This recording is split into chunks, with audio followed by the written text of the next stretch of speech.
भगवान की जय। आइए समस्त विद्युत वृंद, बाहर से आए सभी अतिथिगण, संतगण, परम श्रीमद् भागवत के रसिक जन, श्रद्धामती माताएं, भक्तिमती माताएं, बहनें, सभी आपका स्वागत है। कथा का आज चतुर्थ दिवस चल रहा है, जो कि परम पावनी भगवान की बड़ी सुंदर कथा चल रही है श्रीमद् भागवत की। और आप सभी भक्तगण इस ज्ञान की गंगा में नहाते हुए, डुबकियां लगाते हुए और भगवान के चरणों में अपना ध्यान लगाते हुए भगवान की छवि वो अपने हृदय मन मंदिर में विराजमान करते हुए जो कथा का जो पान कर रहे हैं, ये बड़ी कृपा की बात है। कहते हैं जन्म जन्मांतरे भवेत पुण्यम तदा भागवत लभेत। एक जन्म नहीं, कई जन्म के जब पुण्यों का एकत्रीकरण होता है, एकत्र होता है पुण्य सत्कर्म, तब जाकर के हमको और आपको ऐसा स्वैश्वर प्राप्त होता है। मेरे भाई बहन, तो आइए कथा में प्रवेश करने से पहले मन और वाणी को पवित्र कर लिया जाए। क्यों? क्योंकि यदि मन और वाणी पवित्र नहीं हुई तो कथा में हमारा मन नहीं लगेगा, और मन नहीं लगा तो कथा हमारी सार्थक नहीं होगी।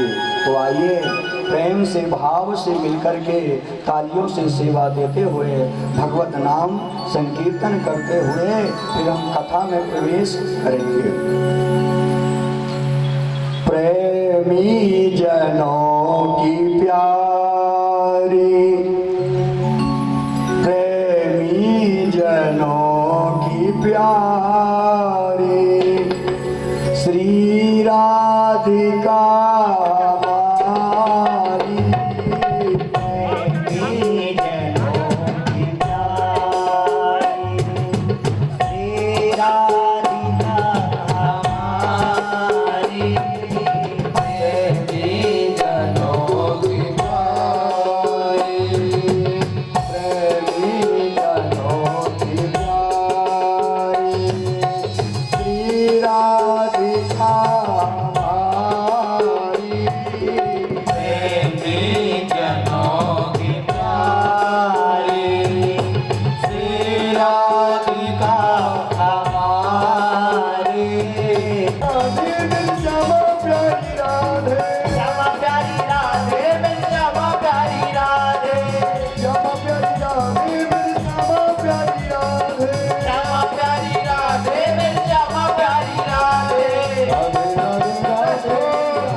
राहुल पांडे जी, उनके लिए एक बार जोरदार तालियों से सेवा दे दीजिए। उतनी दूर से जो डीएसपी की पद में अभी वर्तमान में है, भगवान उनको खूब सारी भक्ति प्रदान करें और इस लाल की जय।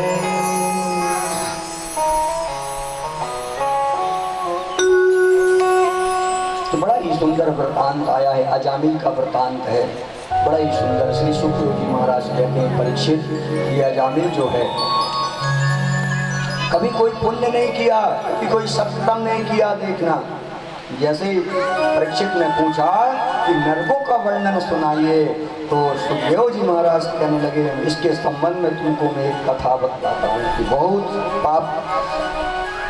पापी से पापी भी, पाप करने वाला भी भगवत नाम के सहारे से उसका बेड़ा पार हो जाता है। एक अजामिल था, कभी कोई सत्कर्म नहीं किया, जब जब किया पाप ही किया, पुण्य नहीं किया। 4 महात्मा एक दिन गांव में पहुंचे, चौराहे पर भीड़ होती है चौक में, उनसे पूछा, भैया बताओ इस गांव में सबसे बड़ा धर्मात्मा कौन है? उन्होंने बताया, महाराज बाबा जी आप आगे जाओगे तो अजामिल रहता है, सबसे बड़ा धर्मात्मा है और सबसे बड़ा पापी वही था, सबसे बड़ा पाप कर्म करने वाला पापी वही था। महात्मा गए, आवाज लगाई, अरे ओ अजामिल, अजामिल कहाँ है आप? देख तेरे द्वार में महात्मा खड़े हुए हैं, 4 महात्मा दिव्य स्वरूप धारण करते हुए। अजामिल तो नहीं था घर में, उसकी पत्नी निकली बाहर। कहा, महाराज जी क्या बात है? देखो शाम का समय हो गया है, हमें भोजन ग्रहण करना है, हमारी व्यवस्था करो। उसकी पत्नी ने भोजन सीधा इत्यादि दे दिया। बाबा जी आप स्नान इत्यादि से निवृत्त होकर के भोजन तैयार कीजिए, पाइए। तो बाबा जी स्नान किए, भोजन पकाए और भगवान को भोग लगाते हुए जो है पाया है। रात्रि में विश्राम किया। प्रातः काल जब जाने लगे तो अजामिल भी खड़ा है सामने। अरे अजामिल, तुमने और तुम्हारी पत्नी ने बड़ी सेवा करी है, मांगो क्या चाहिए, क्या चाहिए तुम्हें? अजामिल ने कहा, महाराज आप क्या दोगे हमको? आपको कुछ चाहिए तो आप मांग लो। अच्छा तो हमको देगा? एक काम कर अजामिल, तेरे यहाँ एक संतान होने वाली है। तेरे यहाँ क्या होने वाली है? संतान। जब संतान होगी ना तो अपने पुत्र का नाम नारायण रख लेना। तो अजामिल ने कहा, मैं अपने बेटे का नाम नारायण रखूं तो आपको क्या मिलेगा? बाबा ने कहा, हमको सब कुछ मिल जाएगा। जब तेरे यहाँ संतान हो गए तो तू अपने बेटे का नाम नारायण रख लेना। और बाबा जी चले, महात्मा जी चले। कुछ दिन के बाद पुत्र हुआ, अपने बेटे का नाम नारायण रख लिया अजामिल। छोटा बेटा था। और देखिए जो पापी होता है ना, भागवत में बतलाया गया है उसकी आयु भी कम हो जाती है। 80 वर्ष की आयु थी तो अजामिल 60 वर्ष की आयु में ही जाने की तैयारी करने लगे। यमराज आ गए लेकर के जाने के लिए। छोटे बेटे के ऊपर ज्यादा प्रेम होता है, स्नेह होता है, तो किसको बुला रहे हैं? नारायण को। नारायण तो नाम था।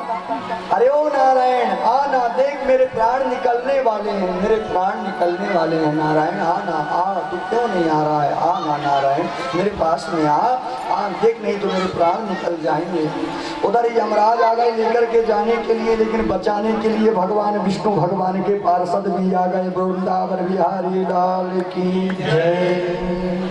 ये नाम का प्रभाव है, नाम का प्रभाव। अपने बेटे को बुला रहा है अजामिल, लेकिन भगवान विष्णु भगवान के पार्षद आ गए हैं बचाने के लिए। नहीं लेकर के जा सकते। यमराज ने कहा, क्यों नहीं लेकर के जा सकते? ये बहुत बड़ा पापी है। ना ना ना, कुछ भी हो, लेकिन हमारे प्रभु का नाम जो ले रहा है, क्या ले रहा है? हमारे ईश्वर का, हमारे आराध्य का, हमारे कन्हैया का, हमारे गोपाल का नाम जो ले रहा है, आप इसे लेकर के नहीं जा सकते। यमराज ने कहा, ये भगवान का नाम नहीं ले रहा, ये तो अपने लड़के को बुला रहा है। पार्षदों ने कहा जाने अनजाने भाव कुभाव अनक या लसहूँ और नाम जपत मंगल दिशि दसहूँ। जैसा भी भाव हो लेकिन भाव तो जो है वो लागू होता है, ये भगवान का नाम तो है साहब। इसलिए अपने बालकों बच्चियों के नाम बड़े सुंदर रखिए, बालकों के नाम बड़े सुंदर होना चाहिए। कृष्णा रखिए, राम रख लीजिए, शिव रख लीजिए, गौरा रखिए, लक्ष्मी रखिए, गंगा यमुना सरस्वती नर्मदा रख लीजिए। अपने नाम अपने बालकों के यथा नाम तथा गुणाए। मैंने तो देखा है बाप अजीब अजीब नाम, पीहू, स्वीटी, बबली। अब ये बताओ आप कुछ लाभ है इन नामों से? लाभ हो तो ठीक है, कोई लाभ है? लक्ष्मी रख लो, और घर की लक्ष्मी तो है कन्या। यदि कोई लाभ हो, अब स्वीटी नाम रख लिया, बच्ची है तब तो ठीक है, बड़ी हो गई महाराज, शादी हो गई, बच्चे हो गए, शानी हो गई, बुढ़िया हो गई, और मुँह में दांत भी नहीं है, मुँह में दांत भी नहीं है, नाम क्या है? स्वीटी। और उसी की कोई सहेली मिल जाए रास्ते में और पूछ बैठे क्यों स्वीटी कहाँ जाती हो, कितना खराब लगता है। बचपन है तब तक तो ठीक लगता है, लेकिन व्यक्ति की जब उम्र होती है तो ये सब अच्छे नहीं लगता। इसीलिए यथा नाम तथा गुण है। तो अजामिल देखिए, आज अजामिल जो है उसकी आयु पूर्ण आयु प्राप्त हुई है और 20 वर्ष की पुनः उसको आयु प्राप्त हो गई है। इसलिए मैं बार बार कहा करता हूँ अच्छे कर्म करिए। इन हाथों से देखिए हमको भगवान ने ये हाथ दिए, सत्कर्म करिए, कभी किसी का बुरा मत करिए, कभी किसी का भूल के भी बुरा मत करिए। ये अजामिल का प्रसंग जो है बड़ा ही सुंदर है। श्री सुखदेव जी महाराज ने सुनाया, सबको बड़ा आनंद हुआ, सबको बड़ा, सब बहुत प्रसन्न हुए। बहुत ही सुंदर ये प्रसंग है। बोलिए द्वारकाधीश भगवान की जय। बड़ा ही सुंदर प्रसंग था और ये सुनते हैं ना परीक्षित तो गदगद हो रहे हैं। भगवान आप मुझे जितना भी बतला रहे हो उतना मुझको आनंद आ रहा है और जिज्ञासा जाग रही है। मन मेरा तृप्त ही नहीं हो रहा है, आप जितना ही बता रहे हो। और उन्होंने कहा मैं तुम्हें एक भक्त की कथा और सुनाता हूँ जो कि बड़े ही भगवान के भक्त हुए।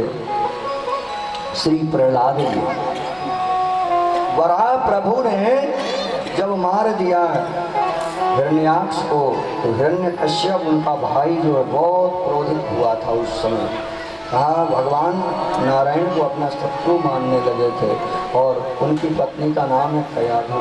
एक दिन मन में सोचा कि मैं जाऊं, जप करूं, तपस्या करूं और तपस्या के लिए चले गए अपनी पत्नी से बोल कर कि बहुत लंबे दिन में लंबे समय में आऊँगा। ऐसा बोल करके चले गए और चले तो गए, लेकिन एक तो ब्रह्मा जी ने तोते को भेज दिया जो कि वहाँ पर भगवान नारायण का नाम लेता था। नारायण नारायण नारायण। जैसे ही आराधना करना प्रारंभ किया उसी समय वो नारायण नारायण नारायण की रचना करने लगा। हिरण्यकश्यप ने सोचा ये समय ठीक नहीं है, मेरे शत्रु का नाम ले रहा है। फिर से आ गए, घर आ गए, अपने महल आ गए। पत्नी कयाधु ने जो है पूछने लगी भगवान आप तो तपस्या करने के लिए गए थे, आप इतनी जल्दी कैसे आ गए? तो हिरण्यकश्यप ने कहा मैं जैसे ही बैठा तपस्या के लिए वहाँ एक तोता आ गया और न मेरे शत्रु का नाम लेने लगा नारायण नारायण नारायण, इसीलिए मैं वापस आ गया। अब कयाधु को तो बहुत अच्छा लगा कि पहली बार मेरे स्वामी ने नारायण का नाम लिया, कभी लिया नहीं, कभी नारायण का नाम लिया नहीं है, पहली बार लिया है। तो आज कयाधु ने बहुत स्वादिष्ट भोजन बनाया। देखो पति के अंदर यदि कोई बात छुपी हो तो पत्नी को चाहिए कि सुंदर भोजन अपने पति देव को खिला। तो पति के अंदर जितनी भी गुप्त बातें सबकी सब बाहर आ जाती हैं। तो कयाधु ने बहुत स्वादिष्ट भोजन बनाया। स्वामी आप गए थे तपस्या के लिए, बताइए क्या हुआ? फिर से वही कि नारायण नारायण वो तोता आया और करने लगा। कयादू को तो नाम बुलवाना था अपने स्वामी से, कभी लिया नहीं था, शत्रु मानते थे। फिर से पूछने लगी कयादू, बताइए ना स्वामी हम गए थे क्या हुआ।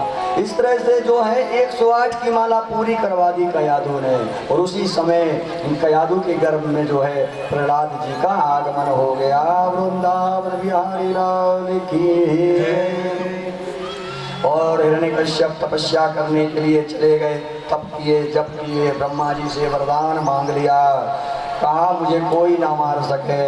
ब्रह्मा जी ने कहा ऐसा नहीं हो सकता, ये संसार है, यहाँ जो आता है उसको जाना पड़ता है साहब, हाँ अमर कोई नहीं होता है। तो भगवान ये वरदान दीजिए, न मैं जल में मरूँ, न थल में मरूँ, न आकाश में मरूँ, न धरती में मरूँ, न गीले में मरूँ, न सूखे में मरूँ, न दिन में मरूँ, न रात में मरूँ। ऐसा मुझे वरदान दे दीजिए, मुझे मारने वाला कोई ना हो। और ब्रह्मा जी ने तथास्तु कह दिया। वरदान प्राप्त करते हुए अपने महल आ गया। उधर प्रहलाद जी का जन्म हो गया। और धन्य है प्रहलाद के आते ही पुष्पों की वृष्टि हुई है। और प्रहलाद जी भगवान के परम भक्त हैं। आते में दुर्लभा पुनसाम दानवणी से वरान ममा तथापि वितराम्य अंगवरान तदपि दुर्लभान। और ऐसा जब वरदान मांग करके महल आया और प्रहलाद जी का जन्मोत्सव मनाए।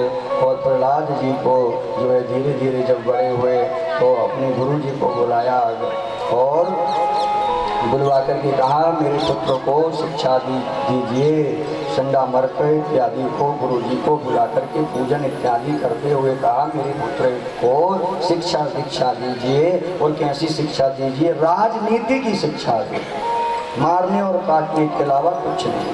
लेकिन वो तो देखिए भगवत कृपा तो पहले से ही थी, इसीलिए सब कुछ जानते थे। और गुरु जी के यहाँ गए तो वहाँ क्या पढ़ते क्या सीखते? गुरु जी पढ़ाते तो प्रहलाद जी ध्यान नहीं देते, क्योंकि वो पहले से ही भगवान की शिक्षा ले चुके थे। एक दिन की बात, गुरु जी लेकर के आए पिता के पास में और गोद में बिठा लिया। पिता ने पूछा पुत्र बता तूने क्या पढ़ा, क्या पढ़ाई किया? गुरु जी ने क्या पढ़ाया है तो बता। तो क्या कहते हैं प्रहलाद जी, क्या कहते हैं? श्रवणम कीर्तनम विष्णु स्मरणम पाद सेवनम अर्चनम वंदनम दास्यम सक्तमात् निवेदनम। क्या कहा पिताजी? भगवान नारायण की भक्ति किसी भी प्रकार किया जा सकता है। नौदा भक्ति को बता दिया। कौन? प्रहलाद जी। नौदा भक्ति क्या है? श्रवण करना, भगवान की कथा को सुनना पहले नंबर की भक्ति है। कीर्तन करना, जब हम कीर्तन करते हैं ना, ये दूसरे नंबर की भक्ति है। विष्णु स्मरणम, विष्णु स्मरणम, भगवान नारायण का विष्णु का ध्यान करना। नेत्रों को बंद कर लो और भगवान की छवि को निहारो, तीसरे नंबर की भक्ति। पाद सेवनम, उनके चरणों की सेवा। अर्चनम, अर्चन करें। वंदनम, वंदना करें अपने प्रभु की। और दास्य भाव, दास्यम, दास, जैसे दास कौन है? राम जी के दास श्री हनुमान जी हैं। और साक्ष्य आत्मनिवेदन, आत्मा से निवेदन करना। ये नौदा भक्ति को समर्पित कर दिया तो पिता तो बड़े क्रोधित हो गए, उतार दिया गोद से, मेरे शत्रु का नाम ले रहा है। गुरु जी को बुलाया, खूब डांटा, मेरे पुत्र को क्या शिक्षा दिया आपने, क्या शिक्षा आपने दिया है? गुरु जी बेचारे क्या करें। गुरु जी ने कहा मैंने तो ये सब सिखाया ही नहीं, तो क्योंकि उनको तो प्रभु ने ही सब कुछ सिखा करके भेजा। फिर से जो है पढ़ने के लिए गए और पढ़ने के लिए गए हैं। पढ़ाई क्या करते हैं, एक दिन अपने मित्रों को साथ में लिया और भगवान का भजन करने लगे। हरे राम हरे राम।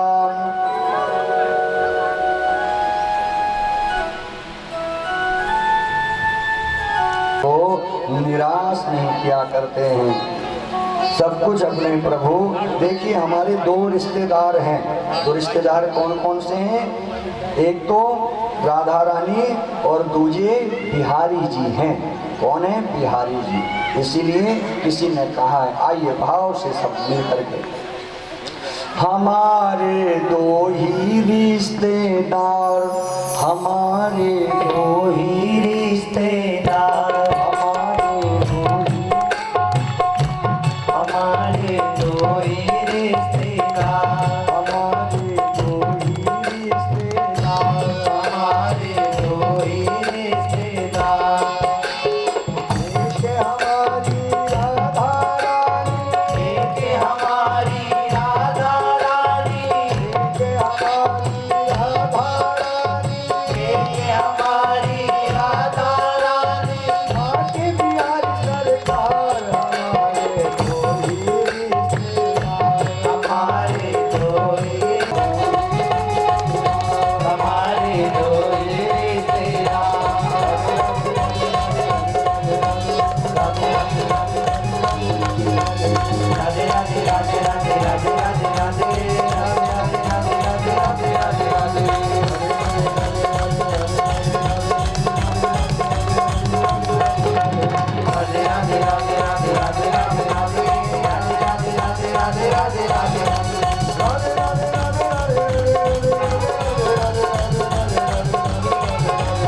राधे राधे राधे राधे राधे राधे राधे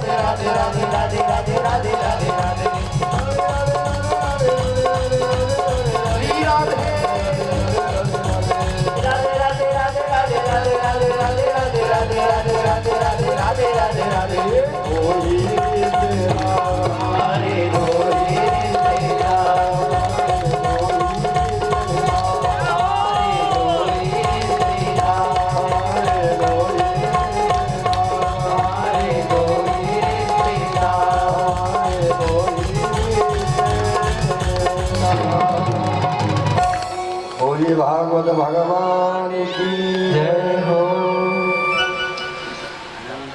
आज जैसे ही वहाँ पहुँचे हैं अपने मित्रों को प्रहलाद जी जो है संग लिए, और आओ मित्रों आओ, मैं तुम्हें, हम एक नया खेल खेलते हैं। और प्रहलाद जी ने कहा, और गोल चक्र बना लिए गोल गोल, और उसमें श्रीमन नारायण नारायण का जप प्रारंभ कर दिए, कीर्तन प्रारंभ कर दिए। पिता ने सोचा कि गुरुजी कौन सी शिक्षा दे रहे हैं, तो सेवक को भेजूं। सेवक आया, देखा तो यहाँ भजन हो रहा है, भगवान नारायण का कीर्तन हो रहा है। समय लगा, हिरण्यकश्यप ने कहा मैं स्वयं जाकर के देखूंगा। और जैसे ही यहाँ पर आकर के देखा, क्या देखते हैं, यहाँ तो नारायण का नाम लिया जा रहा है, मेरे शत्रु का नाम। बड़े क्रोधित हो गए, प्रहलाद का हाथ पकड़ा और ले गए, अपनी बहन ले गए और गोद में बिठाया। फिर पूछने लगे, पता प्रहलाद तूने क्या शिक्षा ग्रहण करी है? तो प्रहलाद ने कहा, पिताजी ये जो संसार है ना, ये संसार मिथ्या है। यदि कुछ सार है, कुछ कृपा चाहिए, तो केवल नारायण मात्र की कृपा ही, और केवल सत्य है। यदि जो कुछ भी दिखता है ना, वो सब असत्य है। जो कुछ भी दिखता है, जो नष्ट होने वाली वस्तुएं हैं, वो सब असत्य है। और जो जो जो सत्य है वो केवल परमात्मा भगवान श्री कृष्ण है, वही सत्य है, बाकी सब जो है असत्य है। गुरु बाके बिहारी लाल की जय। इसलिए पिताजी उनका भजन कीजिए। और पिता को बड़ा क्रोध आया और उतार दिए, अपनी गोद से दूर फेंक दिए। सेवकों को आदेश दिया, इसे मारो। लेकिन जिसकी रक्षा प्रभु श्री करते हों, जिसकी रक्षा माता लक्ष्मी स्वरूपा भगवती क्या करती है ना, उसका कौन क्या बिगाड़ सकता है। सुख में आन सब ही मिल बैठत रहत, चहूद सिघेरे विपत पड़ी सब संग, छाणत को न आवत मेरे। और जिसकी रक्षा मेरे प्रभु किया करते हैं, और जिसकी रक्षा श्री माता श्री करती हो, लक्ष्मी करती हो, उसका कौन क्या बिगाड़ सकता है। पिताजी ने कहा इसे भूखा रहने दो, लेकिन माता लक्ष्मी उनके लिए थाल लेकर के आती है। बट प्रहलाद भूखे नहीं रहे। देखिए इसलिए सर्पों से कटवाया गया, सर्पों से कटवाया गया, लेकिन प्रहलाद जी को कुछ ना हुआ। पहाड़ों से फेंकवाया गया, बहन को बुला करके उस अग्नि में बिठा दिया गया, लेकिन राम राम का सिमरन करते हुए प्रहलाद का बाल बाका नहीं हुआ। एक दिन की बात है, हिरण्यकश्यप ने कहा, बता तेरा भगवान कहाँ है, मुझे दिखता क्यों नहीं है, बता कि इस खंबे में तेरा परमात्मा है, तेरा भगवान इस खंबे में है क्या? जैसे ही कहा तो प्रहलाद जी ने कह दिया, हाँ मेरा भगवान इस खंबे में मौजूद है। तुरंत पिताजी तलवार लेने के लिए गए हिरण्यकश्यप। प्रहलाद जी ने कह तो दिया, मन में शंका हुई कि भगवान है कि नहीं, पता तो लगाऊं। अपने कान को लगाया, उस खंबे में से गुरु गुरु की ध्वनि सुनाई दी। समझ गए, हाँ ये परमात्मा इस खंबे में मौजूद है। जैसे ही राजा तलवार लेकर के आए और मारने के लिए हुए, वैसे ही उसी खंबे में से भगवान नृसिंह भगवान प्रकट हो गए। बोलो नृसिंह भगवान की जय हो। एक बार तालियों से सेवा दे दीजिए। बोलिए नृसिंह भगवान की जय। देवता फूलों की वृष्टि करने लगे, जय जयकार, लंबे लंबे दांत, लंबे लंबे नाखून, विकराल स्वरूप क्रोधित होते हुए, और जैसे ही भगवान प्रकट हुए और हिरण्यकश्यप को उठाया, अपनी जंघा में विराजमान किया। न जल है, न फल है, न दिन है, न रात है, न धरती है, न आकाश है, और तो अपने बड़े बड़े नाखूनों से उसे फाड़ दिया, दो भागों में विभाजन कर दिया, और हिरण्यकश्यप के प्राण पखेरु हो गए। बड़े क्रोधित होते हुए सारे देवता फूलों की वृष्टि कर रहे, किसी की हिम्मत नहीं हुई पास में जाने की। प्रहलाद जी से कहा देवताओं ने, तुम जाओ, पास में जाओ, क्रोध शांत करो भगवान का। प्रहलाद जी गए। जैसे ही प्रहलाद जी का दर्शन हुआ हिरण्यकश्यप, तो उनके हाथ में हाथ रख दिए, सर में हाथ रखे, कहा पुत्र बोल तेरे मन में क्या है, क्या चाहता, तेरी भक्ति से मैं बहुत प्रसन्न हूँ। प्रहलाद जी कहने लगे, भगवान बस मैं आपसे एक ही वस्तु मांगता हूँ कि मेरे पिताजी की जो है मृत्यु हुई है आपके द्वारा, वह जो है आपके वैकुंठ धाम को प्राप्त हो गए। भगवान नरसिंह भगवान कहने लगे, मेरे हाथ से जो मारा जाता है, मेरे हाथ से जो मारा जाता है वो मारा नहीं जाता, साफ तो तर जाता है। बोलो वृंदावन बिहारी लाल की जय। उसका तरण तारण हो जाता है। वो बड़ा सौभाग्यशाली है जो भगवान उसे मारे, उसका तरण तारण हो जाता है, वैकुंठ चला जाता है। तो हे गोविंद, हे माधव, आपकी बड़ी कृपा है, वरदान दिया भगवान ने, हे प्रहलाद तू सदा मेरी भक्ति करता रहेगा और तू बुद्धि शक्तिशाली रहेगा और सदा मेरी तो भक्ति करता रहेगा, तुझे किसी बात का भी भय नहीं रहेगा। श्री सुखदेव जी महाराज आगे चल कर के कहने लगे, अरे परीक्षित, यहाँ पर जो है आगे चल कर के बड़ा ही देवताओं और दैत्यों में युद्ध भी हुआ है, जो कि देवासुर संग्राम हुआ है। उसमें से नाना प्रकार के रत्न भी निकले हुए हैं। रस्सा बनाया गया, सर्प को रस्सा बनाया, एक तरफ देवता एक तरफ दैत्य, और मंथन, समुद्र मंथन का कार्य प्रारंभ हुआ। अनेक कामधेनु, गाय, घोड़े, लक्ष्मी, स्वर्ण इत्यादि सभी, ऐरावत हाथी इत्यादि नाना प्रकार के रत्न निकले। अमृत भी निकला साफ और विष भी निकला, और जैसे ही विष निकला है तो सब भयभीत हो गए, कांपने लगे और सारे देवता इधर उधर भागने लगे कि अब क्या होगा, अब किसकी शरण में जाएं। तो बाबा भोलेनाथ बाबा शिव की शरण में गए, क्योंकि बाबा शिव ही हैं जो उस विष को ग्रहण कर सकते हैं। बाबा भोलेनाथ की शरण में गए। हे बाबा, गंगा तरंग रमणी जटा कलापम गौरी निरंतर विभूषित वाम भागम नारायण प्रियमनंग माधाप्यहारम वाराणसी पुरपतिम भजे स्वनाथम। बाबा भोलेनाथ को बुलाया, देखो देवता कितने स्वार्थी होते हैं, जब काम पड़ता है, जब उनसे नहीं संभलता तो बाबा महादेव के पास में चले जाते हैं रक्षा मांगने के लिए, सुरक्षा मांगने के लिए। और बाबा ऐसे भोले भाले आ जाते हैं। अच्छी अच्छी वस्तुओं को खुद रख लिया और विष दे दिया भगवान भोलेनाथ को, बताओ, जबकि कुछ इच्छा नहीं रहती। और बाबा शिव ने उस विष को पिया, लेकिन कहाँ रख लिए? कंठ में रख लिए, हृदय में नहीं उतारा।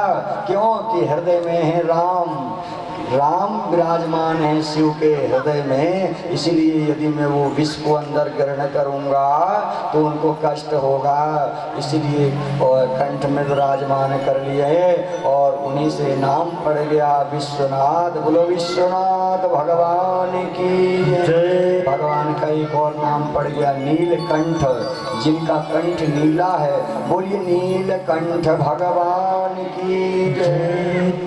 और लक्ष्मी निकली तो भगवान नारायण को मिल गई, और उस समय फिर अमृत निकला है। क्या निकला? अमृत। जब अमृत निकला तो उस समय दैत्यों के हाथ में वो अमृत मिल गया, दैत्यों के हाथ में मिला है। तो भगवान ने सोचा कि अब मुझे कुछ ही करना पड़ेगा, तो भगवान ने एक मोहिनी का रूप रखा, बहुत सुंदर रूप रख कर के दैत्यों के पास में आ गई। अरे दैत्यों, मैं अपने हाथ से तुमको पिलाऊंगी ना। नृत्य करने लगे भगवान, देखो बड़े नटखट हैं हमारे प्रभु, नृत्य करने लगे, मैं अपने हाथ से तुमको पिलाऊंगी। और तो दैत्य ने कहा, इतनी सुंदरी के हाथ से यदि हम पिएंगे तो हमारा जीवन तो धन्य धन्य हो जाएगा। तो मटका भी दे दिया, अमृत दे दिया। फिर मोहिनी भगवान कहने लगे, क्या कहते हैं कि अरे दैत्यों, मैं पहले देवताओं को पिला देती हूँ, तो तुमको पिलाऊंगी। ऊपर ऊपर का जो पतला पतला रहता है ना, वो मैं देवताओं को पिला देती हूँ और उनको पता भी नहीं चलेगा।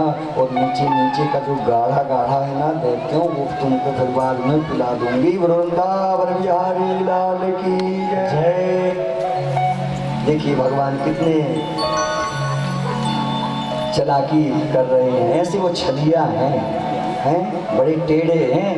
उनके सामने देखो, ज़्यादा होशियार नहीं बनना, चतुर नहीं बनना। जो चतुर बनते हैं ना, उनके सामने तो भोले भाले बने रहना, उसी में भलाई है। नहीं तो वो अब देवताओं को पिला दिया, देवताओं को पिलाने लगे। सारा अमृत जो है, राहु बैठा हुआ था, भगवान को पता चला, भागने लगा। भगवान भी उसको ठिकाना लगाए और सारे देवताओं को अमृत पिला दिया। इधर दैत्यों को जब पता चला, छल हुआ हमारे साथ, छल हुआ है, छल हुआ है, छल हुआ कह करके इधर उधर भागने लगे और सारा का सारा जो अमृत जो है देवताओं को पिला दिया गया। युद्ध छिड़ गया। तब जाकर के बृहस्पति जी जो हैं इस प्रकार उनको समझाए और राजा बलि को प्रकट किया कि तुम यज्ञ करो, महायज्ञ करो, 100 यज्ञ करो, जिससे तुम्हारा जो है बल जो है बढ़ने लगेगा। बोलो वामन भगवान की जय, वृंदावन बिहारी लाल की जय।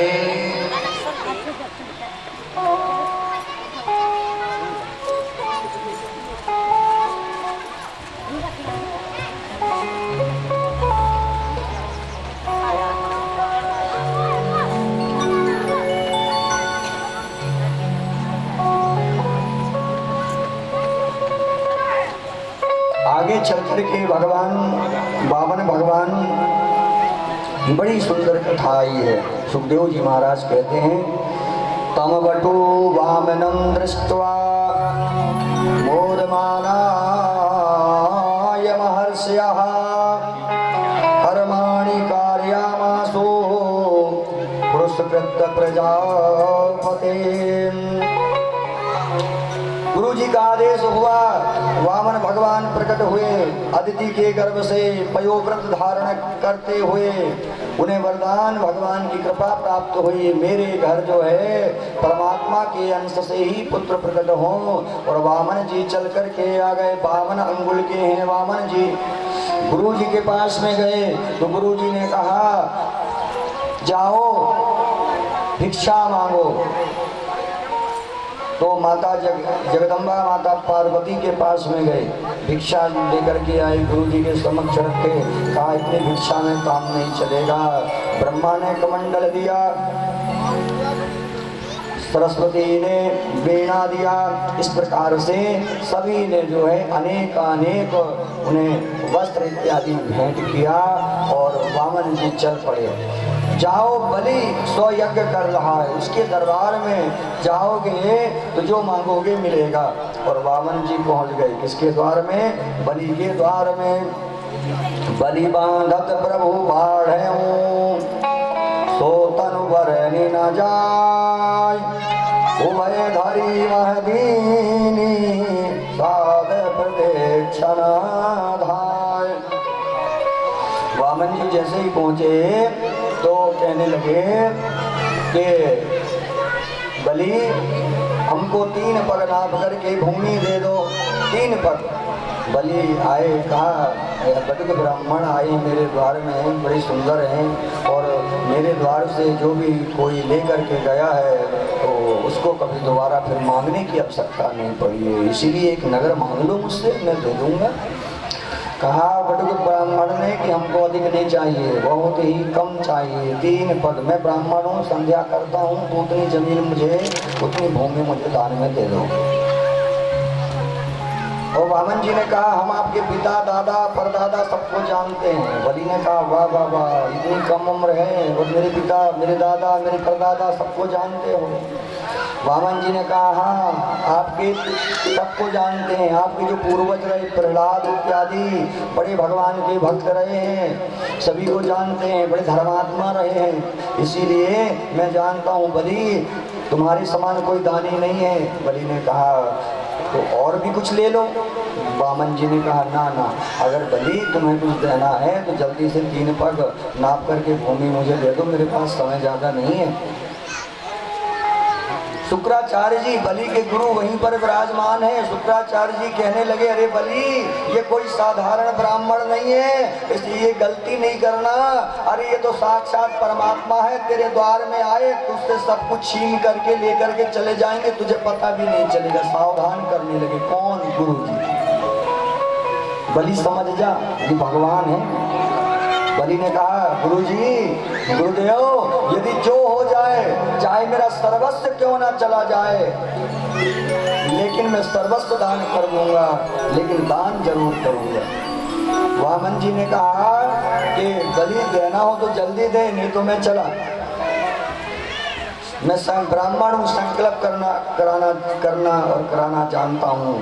जल का एक लोटा आया और उसमें जो है हाथ नीचे रखे वामन जी, उधर जो है बलि ने भी आगे हाथ बढ़ा दिया, संकल्प होगा। अब गुरु जी सोचने लगे क्या करूं क्या ना करूं, मन में सोचने लगे, छोटे से बन गए और कहाँ बैठ गए, जाकर के लोटे के अंदर बैठ गए, क्योंकि उसमें छेद है, जल गिरेगा संकल्प होगा, और जहाँ छेद है वहीं जा करके कौन? शुक्राचार्य जी महाराज बैठ गए। अब जल ही न गिरे, वामन जी भगवान ने वो समझ गए अरे जल गिर क्यों नहीं रहा, क्या बात है। अच्छा बलि के गुरु जी बैठे हैं, एक आंख से देख रहे हैं और टुकुर टुकुर एक आंख से देख रहे हैं। तो वामन जी ने एक कढ़ाई दिए और जैसे ही उस छेद में वो कढ़ाई को अंदर किए तो शुक्राचार्य जी की एक आंख फूट गई। देखा, धर्म के कार्य में यदि कोई बाधा डाले तो आंख नहीं बचती। शुक्राचार्य जी हैं जिनकी एक आंख फूटी, हम आप तो मानव हैं, हमारी तो दोनों आंख नहीं बचने वाली। वृंदावन बिहारी लाल की जय। हमारी और आपकी दोनों आंख ही नहीं बचने वाली है। और संकल्प हुआ, सब कुछ जो है दान कर लिए और संकल्प हो गया। और जैसे ही भगवान ने नापना प्रारंभ किया, बलि ने कहा भगवान आप 3 पग नाप करके ले लो। तो क्या भगवान ने अपना चरण जो है जैसे ही बढ़ाया तो पृथ्वी नापी एक में, इस पृथ्वी को एक पैर से ही नाप लिया हमारे प्रभु ने। क्या? पृथ्वी नापी एक में, दूजे में आकाश, तीजा गग कित लख, सबहि असुर निराश।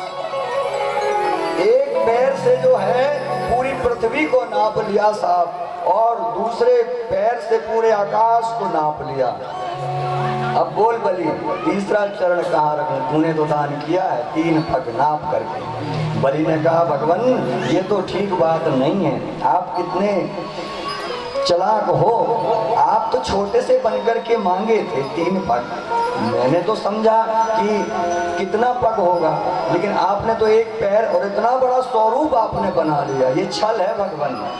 तो एक काम करो प्रभु, मैंने तो दान कर दिया है, आप एक काम करो तीसरा चरण मेरे सिर में रख दो, मेरे सिर पर रख दो, जिससे कभी अहंकार ना आवे कि मैंने आपको इतना दान किया है भगवान।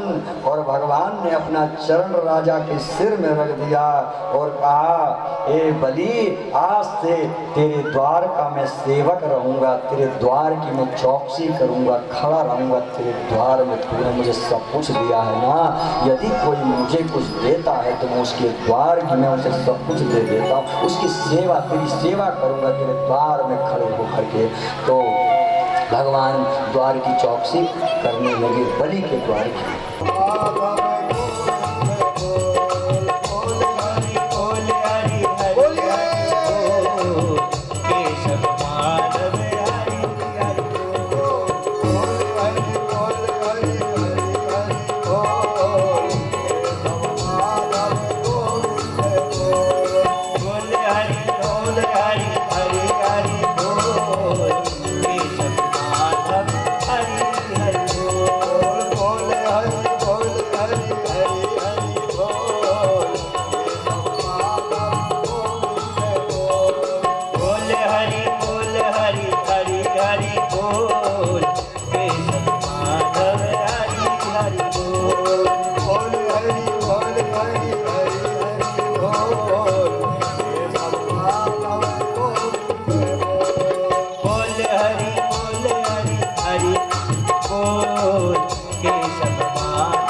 भगवान की जय।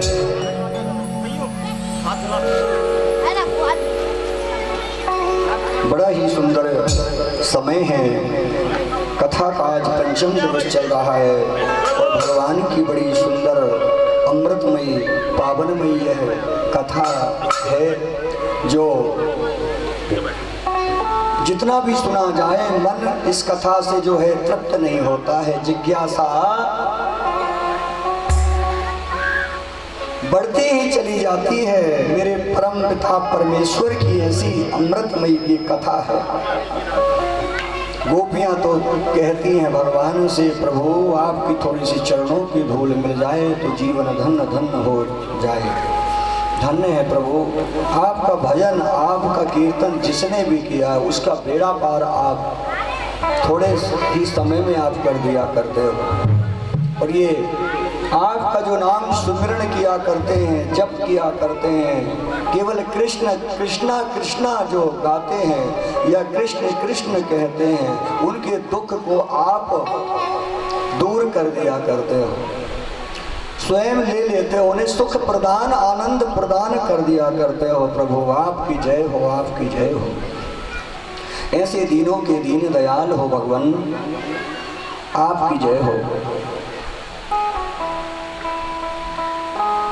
आपकी कोई यदि भक्ति करे, आप तो केवल भाव के भूखे हैं मेरे प्रभु, भाव के भूखे हैं मेरे प्रभु। ये नहीं देखते व्यक्ति आया है तो क्या लेकर के आया है, क्या लेकर के नहीं आया, वो क्या देखते हैं। व्यक्ति आया है, जीव आया है, तो वो कौन सा भाव लेकर के आया हुआ है, कौन सा भाव। भाव कुभाव अनख आलसहु, नाम जपत मंगल दिशि रसहु। एक बार की बात है कि भगवान लक्ष्मीपति नारायण वैकुंठ में विराजमान थे, बैठे हुए थे, लेकिन उनके पेट में बड़ा दर्द होने लगा भगवान नारायण को। अचानक ही लक्ष्मी मैया वहीं बगल में बैठी हुई हैं। उसी समय बाबा नारद जी कहीं से भ्रमण करते हुए चले आए, नारायण नारायण नारायण करते हुए। तो बाबा नारद जी भ्रमण करते हुए जैसे ही आए, माता लक्ष्मी ने कहा, आइए नारद जी आइए, आपका स्वागत है। कैसे आना हुआ, आप बड़े दिन के बाद आए हैं। तो नारद जी ने कहा, मैया ये प्रभु को क्या हो गया है, आज बड़े दुखी दिखाई दे रहे हैं और बड़े कष्टमय लग रहे हैं। मैया लक्ष्मी ने कहा कि आज क्या बताएं नारद जी, आज प्रभु को बड़ा कष्ट हो रहा है, बड़ा दुख है, पेट में असहनीय दर्द हो रहा है, पेट में दर्द हो रहा है। तो नारद जी ने कहा, मैं कोई किसी वैद्य को ले आता हूँ। लक्ष्मी जी ने कहा, ना ना, ये दर्द जो है वैद्य से ठीक होने वाला नहीं है। जिसको दर्द होता है वही समझ पाता है वो दर्द। घायल की गति घायल जाने की, जिन घायल होए। जो घायल होता है वही समझ पाता है। सो ये वैद्य की दवा से ठीक होने वाला नहीं है, ये तो प्रेम की दवा से ठीक होने वाला है। बोलो वृंदावन बिहारी लाल की जय। ये किसी वैद्य की दवा से ठीक होने वाला नहीं है। तो मैं क्या करूं? माँ ने कहा, नारद ये जो भगवान के जो भक्त हैं ना, जो सबसे स्नेही पक्के भक्त हैं, उनकी थोड़ी सी चरणों की धूल चाहिए। तो नारद जी ने कहा कि मुझसे बड़ा भक्त तो कोई हो ही नहीं सकता, क्योंकि मैं 24 घंटे भगवान हरि का नाम जो लेता हूँ, मुझसे बड़ा कोई भक्त तो हो ही नहीं सकता है। मैया ने कहा, ना ना ना, आप नहीं हो। कलिकाल में एक भक्त है, उसका पता लगाओ और उसके चरणों की थोड़ी सी धूल मिल जाएगी तो उनका जो कष्ट है, उनका जो दुख है वो दूर हो जाएगा। नारद जी निकल पड़े, एक भक्त के पास में गए, बताया भगवान को बड़ा कष्ट हो रहा है, देखो थोड़ी सी चरणों की धूल दे दो। मना कर दिया, मैं भगवान को अपने चरणों की धूल नहीं दे सकता, परमात्मा को मैं अपने चरणों की धूल दूं, इससे बड़ा पाप और क्या होगा, मैं नहीं दे सकता। दूसरे भक्त के पास में गए बाबा नारद जी, उससे कहा भगवान को आज बड़ा कष्ट है, भगवान नारायण को, वो अपने थोड़ी सी चरणों की धूल दे दो। कहा, ना ना ना, हम भी नहीं दे पाएंगे। बाबा नारद जी 3-4 भक्तों के पास में और गए, महाराज कोई नहीं दिया चरणों की धूल। आगे बैठी थी महाराज प्रेम की ध्वजा, गोपियां विराजमान थी, और जैसे ही बाबा नारद जी उनके पास में गए तो गोपियों ने स्वागत किया। कहा, बाबा कैसे आगमन हुआ आपका? नारद जी ने कहा, अरे गोपियों क्या बताएं, भगवान नारायण को बड़ा कष्ट है, तो भगवान क्या करें? अरे थोड़ी सी चरणों की धूल चाहिए। एक काम करो, तुम तो भगवान की परम भक्त हो, प्रेम की ध्वजा हो, एक काम करो, अपने चरणों की धूल दे दो। तो गोपियों ने कहा, अरे नारद जी बस इतनी सी बात? अरे थोड़ी सी क्या, आपको जितनी चाहे उतनी धूल लेकर के जाना, लेकिन हमको कष्ट हो जाए, हमें दुख हो जाए, लेकिन हमारे परमात्मा को कष्ट ना होने पाए। जितनी चाहे उतनी धूल लेकर के जाइए, हमें कष्ट हो जाए लेकिन हमारे कन्हैया को कष्ट ना हो, उन्हें दुख ना हो, उन्हें किसी प्रकार का संकट ना हो।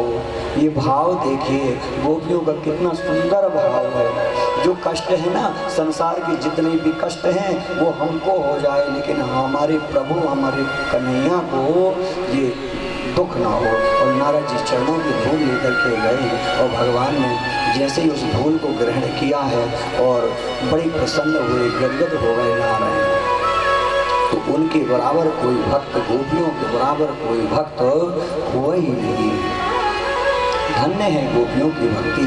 भक्ति व्यक्ति किसी भी प्रकार कर सकता है। श्री सुखदेव जी महाराज परीक्षित से कहते हैं, परीक्षित धन्य है जो कि कृष्ण जन्म की कथा को सुना है, और धन्य है कृष्ण जन्म की कथा मंगल करने वाली वो कृष्ण जन्म की कथा है। जो कृष्ण जन्म की कथा होती है ना, कल हमने जन्मोत्सव मनाया भगवान का, सारे दुख दूर हो जाते हैं, जीवन धन्य धन्य हो जाता है। ये कृष्ण कथा ऐसी है, और जन्म की ये कथा तो बड़े भाग्यों से प्राप्त होती है। बड़ी धूमधाम से कल हमने जन्मोत्सव मनाया, भगवान चतुर्भुज स्वरूप में आए हैं। लेकिन नंद वसुदेव और देवकी जो हैं देखते रह गए उस चतुर्भुज स्वरूप को। तो भगवान से प्रार्थना हाथ को जोड़ करके मैया देवकी जो है करने लगी, भगवान आपका ऐसा स्वरूप नहीं चाहिए, आप तो ये चतुर्भुज स्वरूप दिखा रहे हैं, आप तो नन्हे से बन जाओ, रुदन करने लगो। और भगवान जो रुदन करने लगे हैं और नन्हे से बन गए हैं, बाल बुकाल छोटे से बन करके पड़े हैं, दिव्य सुंदर। आज वसुदेव देवकी देख करके आज इतने प्रसन्न हुए, गदगद हो गए, मानो सब कुछ मिल गया हो। जैसे हमारे यहाँ जब पुत्रों का जन्म होता है तो माता पिता दादा दादी को कितना आनंद उमड़ता है ना। जैसे दशरथ जी को हुआ जब राम जी का जन्म हुआ, कृष्ण जन्म सुनिकाना मानव ब्रह्मानंद समाना। ब्रह्मा का आनंद, ब्रह्मानंद का अनुभव आज जो है वसुदेव ने किया है। आइए थोड़ा सा भाव से गाएंगे। भाए पे काटे कृपाला दीन दयाला कौशल्या हितकारी, अरे सीता आकारी मुनि कल्याणी, अद्भुत रूप विचारी, लोचन अभिरामा अनुगन श्यामा, नित्यायुध भोगे हरि, भूषण बनवाला नयन विशाला, शोभा से दुलारी, कांधे करे चोरी आस्तुति तोरी, के विधि कराओ आनंद सा। हाथ जोड़ करके बोलते रहिए। माया बोले ज्ञाना ईते अपाना, वेद पुराण बनाता, करुणा सो के सागर सब गुण आगर, जय गावै प्रतिसंता, तो अमृत लागी जल अनुरागे,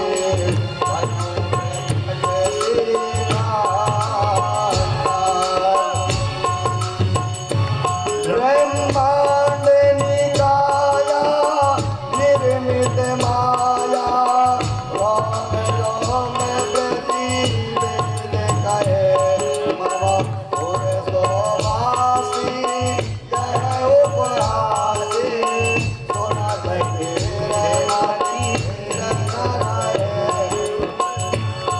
उपजा जब ज्ञाना प्रभु मुस्काना, चरित बहुत कीन चहे, कवि कथा सो आई हाथों बुझाई, जय प्रकार तुम रहे। हाथों से सेवा देते हुए भाव से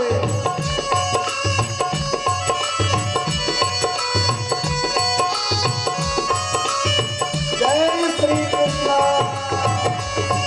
कांवरिया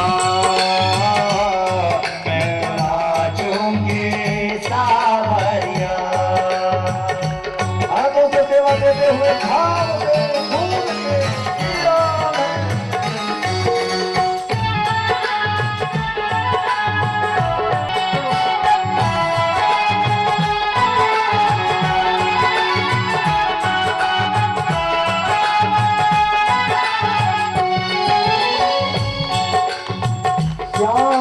मुझको पागल बना है। मैं तेरा से डूब गया दिल, जैसे गले में कागरिया, मेरे भोला जोगी सावरिया।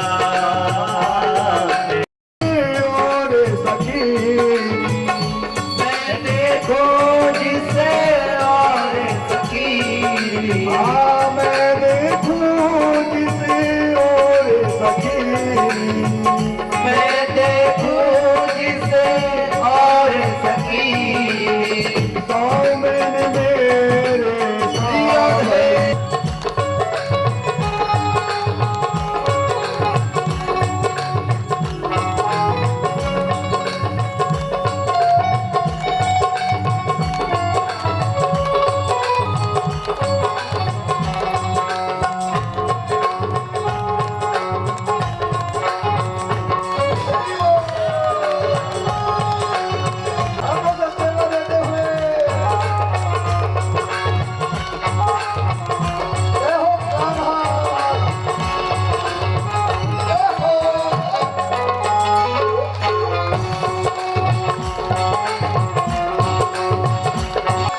दुनिया मुझको कहती दीवानी, दुनिया मुझको कहती दीवानी, दुनिया मुझको कहती दीवानी, और सखी। मैं देखूं जिसे और सखी, मैं देखूं जिसे और सखी। सामने मेरे सावरिया, मैं तो जाना रे सखिया। जोगी सावरिया। मैं नाचूंगी सावरिया, मैं जोगी सावरिया। इस कथा को जो प्रेम से भाव से सुनते हैं ना, उनके घर में साक्षात भगवान का वास होता है। श्री को दिलाने वाला, लक्ष्मी को दिलाने वाला, अन्नपूर्णा को दिलाने वाला है। और जिसके घर में अन्नपूर्णा रहती है, लक्ष्मी रहती है, श्री रहती है, हाँ, उसके घर में कभी किसी बात की कोई कमी नहीं होती। मेरे प्रभु का जो प्रसाद है ना, बड़ा अमृत तुल्य है साहब, बड़ा अमृत तुल्य है। जिस घर में मैं बार बार कहा करता हूँ भगवान कृष्ण का कीर्तन होता हो, वो घर घर नहीं है, वो तो स्वर्ग से भी बढ़कर के साक्षात उस वह घर में तीर्थ समझना चाहिए वो घर का। और जिस घर में मदिरा का पान होता हो, जुआ इत्यादि खेलते हो, अशब्द बोलते हो, निंदा करते हो, गाली गलौज करते हो, घर में तो शमशान से भी शमशान जैसा हाल हो सकता।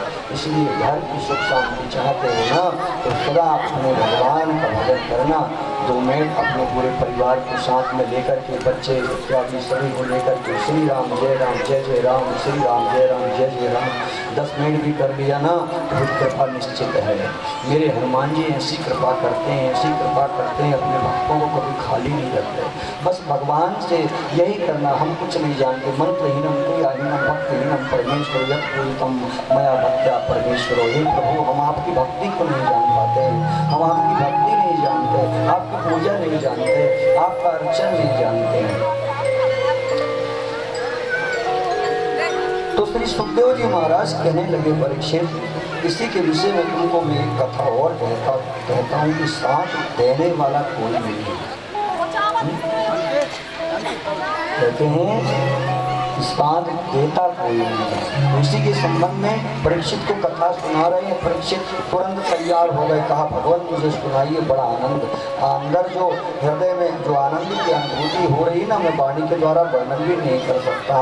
तो उन्होंने कहा कि सुनो, एक ग्राह हुआ, गज हुआ, एक गज हुआ, आगे चल करके एक गज हुआ जो कि हाथी था वो, और एक मगर था। अपने पूरे परिवार को साथ में लेकर के कहाँ गया?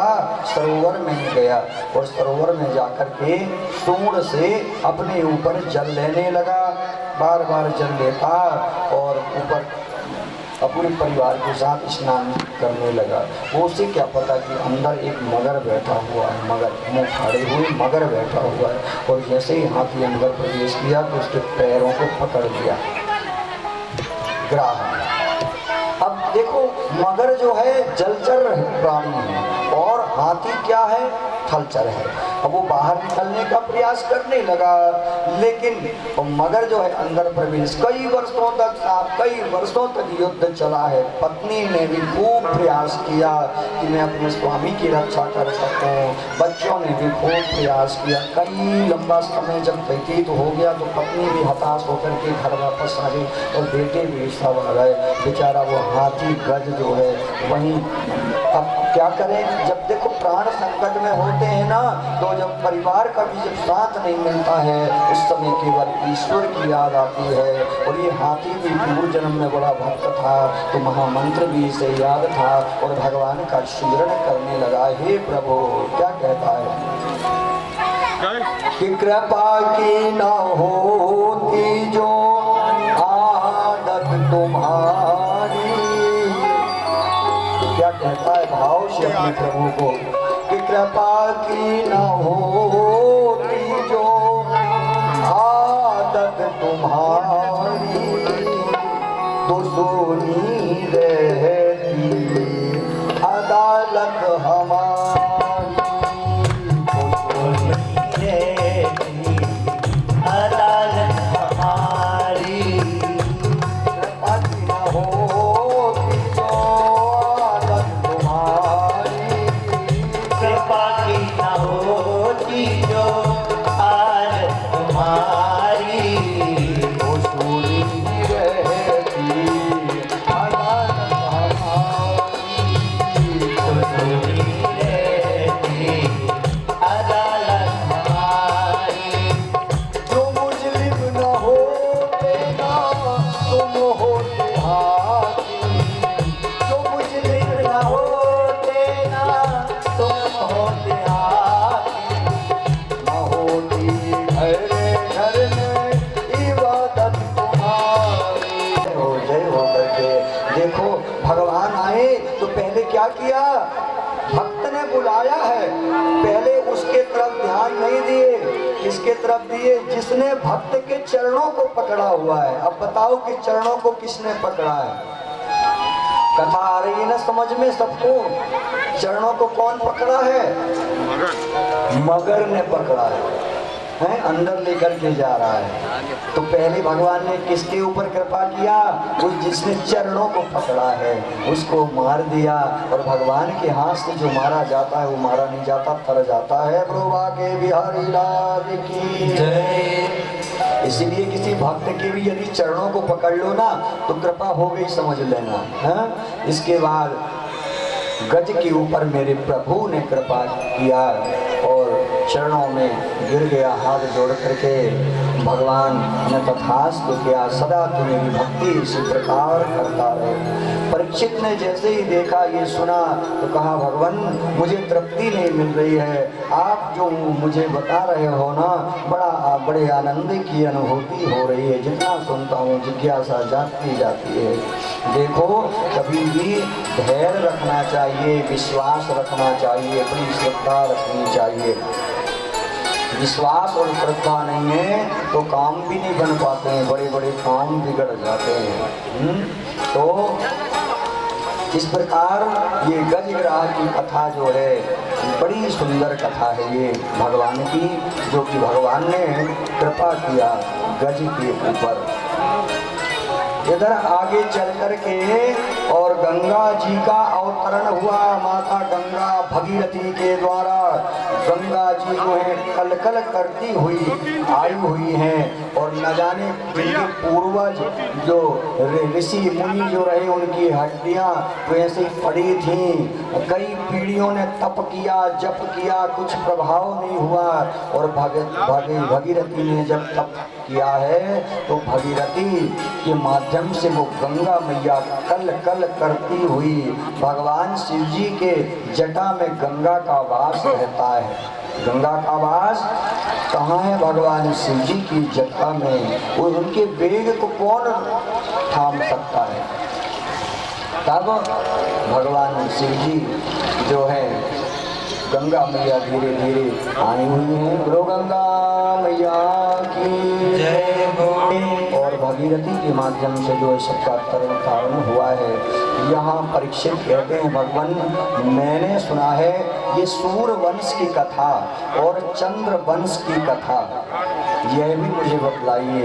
लेकिन मैंने सुना है कि भगवान की जिस प्रकार भक्ति करो और तो भगवान अपने भक्तों के बस में हो जाते हैं। तो सुखदेव जी महाराज कहने लगे कि हाँ परीक्षित क्यों कि हम अहम भक्त पराधीनो राष्ट्रतंत्र इव द्विजा साधुर्भिर्गस्त हृदय भक्तेर भक्त जना प्रिया। मेरे प्रभु तो भगवान के बस में होते हैं? भगवान के बस में जो भक्त हैं, भक्त के बस में जो है भगवान होते हैं। इसलिए कहते हैं कि भक्त बड़े भगवान से छोटे हैं भगवान, छोटे हैं भगवान रामा, छोटे हैं भगवान। मेरे प्रभु जो है अपने भक्त के बस में होते हैं। भक्त जैसा चाहे जहाँ बुलाए मेरे प्रभु को आना पड़ता है। बस वो भाव से बुलाए तो जरा भी नहीं रुकते। ऐसे ही एक भक्त और हुए। श्री सुखदेव जी महाराज कहते हैं अरे परीक्षित एक राजा था अम्बरीश जिसका नाम था, उनका नियम था। देखो आज एकादशी है। क्या है आज? एकादशी है आज के दिन। और ये कितनी बढ़िया कथा हमको मिली है एकादशी की। कौन थे राजा? श्रीमद् भागवत में आता है कि वो अम्बरीश थे जो कि भगवान के परम भक्त थे अम्बरीश। और एकादशी देखो व्रतों में राजा एकादशी है। कोई व्रत रहो या ना रहो है, लेकिन एकादशी तो जरूर रहनी चाहिए। संत रहते हैं, ब्राह्मण रहते हैं, सभी को संसार में जितने प्राणी है ना सभी को अधिकार एकादशी का है। और जो अन्न खाता है वो क्या खाता है? क्या खाता है? पाप खाता है। अब खाओगे पाप। जो अन्न खाता है वो पाप खाता है। मतलब 10 व्यक्ति यदि एकादशी का व्रत हैं और 10 व्यक्ति यदि एकादशी का उपवास नहीं है, चावल इत्यादि सब खाए जा रहे हैं, तो वो जो उपवास रहे हैं ना उनके जो पाप हैं, उनके जो पाप हैं, जो अन्न खा रहा है वो उनके पाप को खा रहा समझना चाहिए। गुरु भागवत भगवान की जय।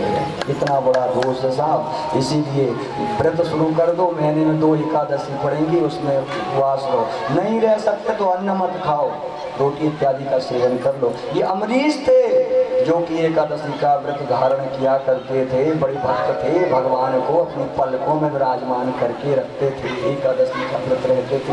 और थोड़ा बहुत समय नहीं, बड़ा लंबा समय 12 वर्ष कहते हैं। कोई व्रत को यदि धारण किया जाए, व्रत लिया जाए, तो वो व्रत जो है ना, देखो व्रत हो या कोई भी नियम हो, कोई मंत्र हो, वो सिद्धि प्रदान कर देता है। आपके पास यदि छोटा सा मंत्र है, उसमें विश्वास नहीं है ना, तो वो काम नहीं करेगा। और यदि पंचाक्षरी मंत्र है, विश्वास है, पूर्ण है, तो वो काम वही मंत्र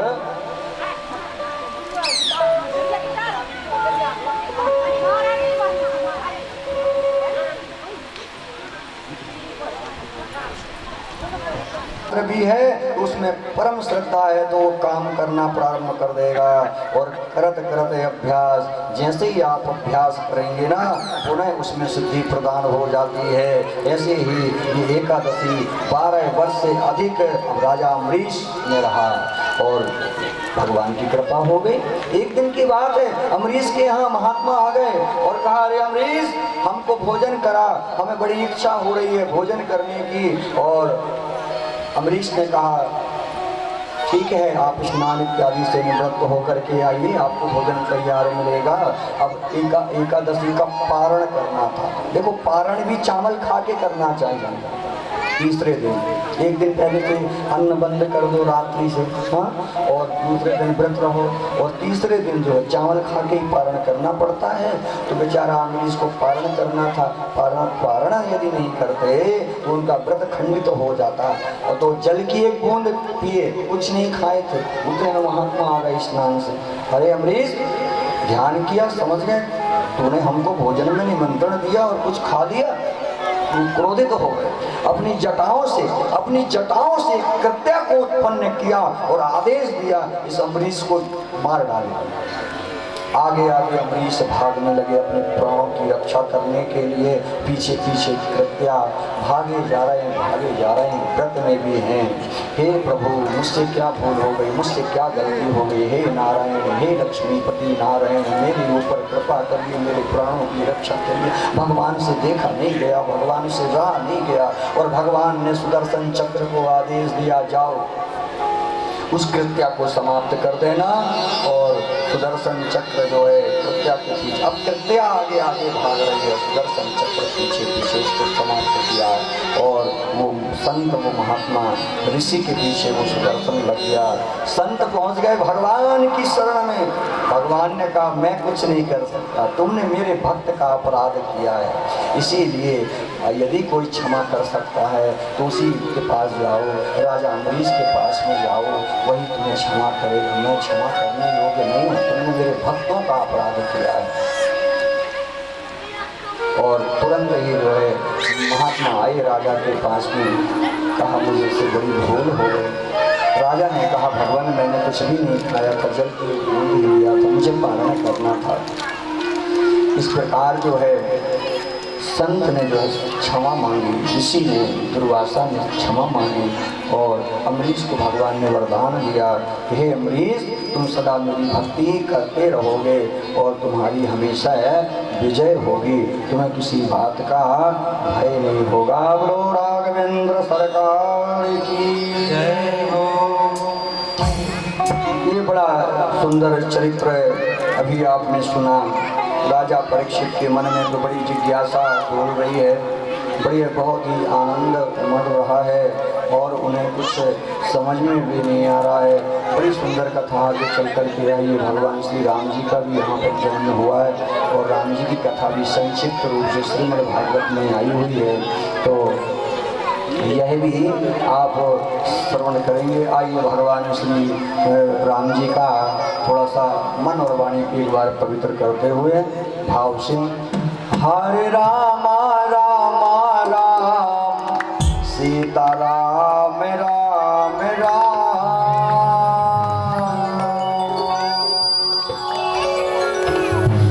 देखिए आप लोग बड़ी कंजूसी किया करते हो। अभी आधा एक घंटा में भगवान आने वाले हैं, हमारी सरकार आने वाले हैं, हमारे राजा अधिराज आने वाले हैं। इसके बाद भी बहुत झूम के गाइए, कीर्तन करिए, ताली देखो, ताली बजाने से बहुत सारे लाभ हैं। जब हम ताली बजाते हैं ना और राम कहते हैं, अच्छा सभी बोले एक बार राम, बोलिए कैसा बोलेंगे, आपका मुख खुल जाएगा, बोलिए जरा। अब कुछ लोग आम कह रहे हैं और कुछ लोग राम कह रहे हैं, राम बोलना है, बोलिए राम। जैसे ही हम राम कहते हैं ना, देखिए ध्यान दीजिए, राम कहते हैं और हमारी ताली बजती है, तो राम जाता है कहाँ, ये इन हथेलियों में जाती ना हवा, हाँ, तो राम इसकी अलग महिमा है। और जो रेखा है ना टेढ़ी मेढ़ी, तो रेखा कैसी हो जाती है, सीधी हो जाती है, भाग उदय हो जाता है, पीढ़ी रेखा भी सुधर जाती है। कुछ गलत होने वाला हो तो वो भी बड़ा सुंदर होने लगता है।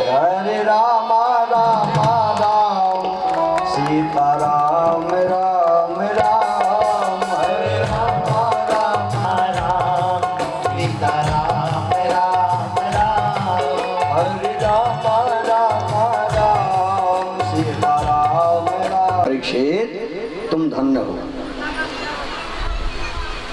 9वें स्कंद अध्यायों में से 12 अध्यायों में सूर वंश का वर्णन किया गया है। 12 अध्याय जिसमें आए हमारी श्री राम जी और बाद में 12 अध्यायों में चंद्रवंश का वर्णन किया गया है? जिससे आए हमारी श्री श्याम जी। श्री सुखदेव जी कहते हैं, क्या कहते हैं, बड़े प्रेम से, बड़े भाव से, अब तुम्हें सूर्यवंश का वर्णन मैं सुनाता हूँ। क्या? सूर्यवंश वंश का वर्णन बड़ा ही प्यारा है, बड़ा ही मर्म दिलाने वाला है, आनंद दिलाने वाला है, कृपा दिलाने वाला है और भक्ति दिलाने वाला है। जितने भाव से, जितने प्रेम से इसे श्रवण करते हैं ना, कहते हैं ना, कभी कोई बात यदि दिल में चुभ जाए, मन में गड़ जाए, व्यक्ति उस बात को कभी नहीं भूलता, जीवन पर्यंत नहीं भूलता था। ऐसा वृतांत 100 वर्ष तक भी यदि कोई करे तो उनका वृतांत पूरा नहीं कर सकता, इतना बृहद है। तो कहा श्रीमन्नारायण प्रभु दिव्य नाभि कमल से ब्रह्मा जी का जन्म होता है। देखिए, और ब्रह्मा जी के बेटा मारीची मुनि हुए। ब्रह्मा जी के बेटा कौन है? मारीची, ध्यान दीजिए। और मारीची के बेटा कौन है? कश्यप मुनि। और कश्यप जी के बेटा कौन हुए? वैवस्वान हैं। और इन्हीं से चला सूर्यवंश। विवस्वान सूर्य के पुत्र हुए हैं साहब। और श्राद्धादेव मनु जिनकी श्रद्धा नाम की पत्नी है और इनकी कोई संतान नहीं थी। सूर्यवंश में सभी राजाओं को संतान की समस्या हो रही थी। और क्या हुआ? प्रारंभ से ही यह समस्या बनी रही महाराज। और मनु महाराज कि कोई संतान न होती तो सूर्यवंश आदि गुरु वशिष्ठ जी हैं। सूर्यवंश के गुरु कौन है? वशिष्ठ जी। राजा ने उनसे प्रार्थना की। वशिष्ठ ने पुत्र इष्टि का यज्ञ किया और फिर एक नहीं 4 पुत्र उनके घर में चल करके आ गए। बोलो राजा रामचंद्र भगवान की जय। एक नहीं 4 पुत्र आए, साक्षात परमात्मा आ गए। धन्य है, बड़े खुश हुए। और बाद में मनु महाराज के यहाँ जो है बड़ा सुंदर, एक नहीं 4 पुत्र हुए। और दशरथ जी मानो आहा इतना आनंद से उमड़ गए। दशरथ जी को 3 रानियां हैं, बड़े प्रसन्न हुए, बड़े खुश हुए, मानो ब्रह्मानंद। हमारे घर में पुत्र का जन्म होता ना तो कितने खुश हो जाते हैं। और दशरथ जी को मानो ब्रह्मानंद का अनुभव हो। पुत्र जन्म सुनिकाना मानहु ब्रह्मानंद समान। पुत्र जन्म सुनिकाना मानहु ब्रह्मानंद समान। तो इतना आनंद ब्रह्म का अनुभव हुआ है, बड़े खुश हैं। और वशिष्ठ जी को बुलाया है, बड़े खुश हैं। नामकरण संस्कार हुआ। एक का नाम जो राम है, एक का नाम लखन है, शत्रुघ्न, भरत इत्यादि। कहा जाके सुमिरन ते रिपुनासा नाम शत्रुघ्न भेद प्रकाशा। एक का नाम शत्रुघ्न है। प्रथम भगति संतन कर संगा, दूसरे रति मम कथा प्रसंगा। भरत का बताया, एक भरत है। भरत चरित करि नेमु, तुलसी जो सादर सुनहि। सिया राम पद प्रेम, अवश्य हो ये भवरस बिरती। भरत जी के लिए बताया गुरुदेव ने। और फिर कहा, क्या कहा कि जो जो आनंद सिंधु सुख राशि।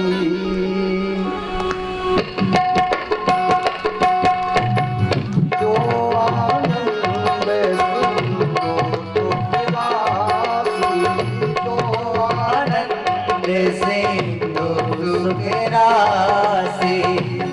करते त्रिलोक उदासी। सी करते त्रिलोक सुपासी। सो सुख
धीरे धीरे चारों भैया जो हैं बड़े हुए हैं, अपने गुरु जी की शरण में गए हैं। राम जी का जानकी के साथ में विवाह भी संपन्न हुआ है।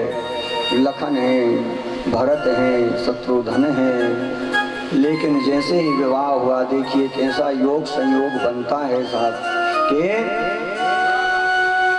घर से निकलना पड़ा, सब कुछ छोड़ करके बनवासी होना पड़ा। भगवान को इतना कहते हैं, जो भाग्य में होता है ना, जो लिखा रहता है, नहीं तो इतना सब कुछ राजपाट होने के बाद भी उन्हें बन बन फिरना पड़ा। साथ में उनके तकदीर में माता जानकी को भी लिखा है, लखन को भी लिखा है।